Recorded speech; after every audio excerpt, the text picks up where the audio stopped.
They never tell you that sometimes the people who see you the most clearly are the ones who never say a word. Not because they're uninterested, but because they're reverent. Because what they feel around you isn't casual, it's cathedral, it's storm. And some people don't know how to hold a storm without drowning in it. You might think she didn't notice you, that she walked past your quiet, that she skimmed over your presence, but you were the loudest thing in the room to her because you weren't trying to be. You weren't selling yourself. You weren't wearing noise. You just were. And that caught her off guard because she lives in a world that rewards performance, a world where connection is often rehearsed, but you were unscripted, and she wasn't ready for the way that moved her. The misreading of silence. You've probably convinced yourself she was cold. You've looked at her stillness, her composure, and assumed it meant nothing was happening behind her eyes. But I need you to hear this. Her silence wasn't emptiness. It was processing. She was cataloging every word you spoke, every movement you made, not to analyze you, but to hold on to something she didn't want to lose too quickly. Because she didn't trust that someone like you could actually exist. So she studied you like a myth in real time, not to own you, but to remember what it felt like to be moved by someone who wasn't trying to move her. The weight of emotional history. You may not know this, but she's been through her own wars. She's outlived infatuations that turned cruel, promises that turned hollow. She's been asked to shrink, to soften, to fold her fire into something more manageable. So when she saw you, standing there holding your own weight without apology, she felt both admiration and grief. Admiration, because you reminded her what steady looked like. Grief, because she wasn't sure she still deserved it. Her distance isn't about you. It's about the version of herself she'd have to resurrect to stand beside you. A version that hasn't been called forward in a long, long time. The invisible invitation. Women like her don't send invites with words. They send them in energy, in a shift of posture, in the way her voice subtly changes when she says your name, in the way she gives you space, but not too much. She's hoping you'll notice the invitation to notice her. And it's not because she needs your validation. She doesn't. She needs your attention, because to her, attention is the highest form of respect. And your attention feels different. Not the wandering kind, not the hungry kind, but the kind that sees. And being seen by you, that feels like something sacred, her hidden language. You'll miss her if you don't learn her language. She doesn't say, I like you. She says, I brought you this book. It reminded me of something you said. She doesn't ask, do you want to talk? She waits in your orbit, hoping you'll feel safe enough to begin. She won't ask for your time. She'll rearrange hers to align with yours. And when you don't respond, she won't chase. Not because she stopped caring, but because she respects your autonomy too much to interrupt it. That's her language. Respect, subtlety, space. If you're looking for fireworks, you'll miss the warmth of her ember. But if you pay attention, you'll see that she's been burning for you this whole time.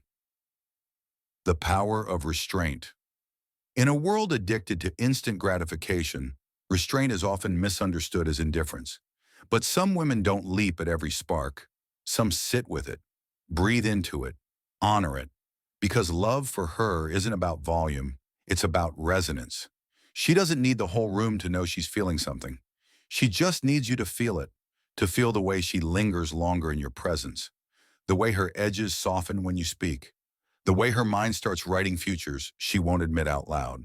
That's not hesitation. That's sacred caution. She's not avoiding connection.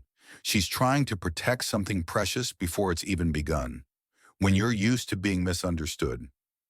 If you've spent your life being underestimated, your stillness mistaken for emptiness, your calm mistaken for weakness, your kindness mistaken for passivity, then of course you'll doubt someone could actually want you. As you are. No costume, no performance, no strategy. But here's the thing. She didn't want the curated version of you. She noticed the part you forgot was even visible. She saw the quiet integrity, the way you looked at people when they spoke, the way you listened like it mattered. And That cracks something open in her. Because it's rare, and rare things make people tremble. When she can't unsee you, there's a moment you don't see. A moment she walks away from a conversation with you and realizes she's not the same. You shifted something. Maybe just a little, maybe a lot. But now she can't unsee you. You've become a variable in her internal equation, a character in chapters she didn't know she was writing. And no, she'll never say this to you, not out loud. But your name is now part of her quiet, part of the way she looks at sunsets, part of the way she hears certain songs, part of the way she catches herself smiling at nothing. You didn't just pass through her world, you marked it, even if she never tells you why she left before it began. You may be wondering, if she felt all this, why did she leave? And the answer is, because it felt too real. She could have stayed and tried to play it cool, tried to keep it light, tried to convince herself she didn't care. But she knew she couldn't. Not with you, because you weren't built for half measures. You weren't asking, but you were inviting something deeper. And she didn't trust herself to walk that road. Not yet. She left because staying would have required her to show up whole, to shed the personas, to be vulnerable in a way she hasn't allowed herself to be in years. So she stepped back. Not because she didn't feel something, but because she did. The mirror you became. There's something people rarely talk about, how the right person can act like a mirror, not a flattering one, a true one. And when she saw you, she saw parts of herself reflected back that she wasn't ready to claim. Her capacity for softness, her hunger for depth, her fear of losing control. You reminded her of who she used to be, before the world told her to be more careful, more clever, more guarded. And part of her resented you for that, because healing isn't always gentle. Sometimes it arrives in the form of a person who doesn't demand anything, but makes you realize how much you want to give. And she wasn't ready for that kind of reckoning. Not yet. So here's what I'll leave you with. Don't mistake her absence for a lack of depth. Don't confuse her silence with indifference. Don't assume her retreat means you were irrelevant. You were the most relevant thing she didn't know how to hold. And maybe one day she'll come back.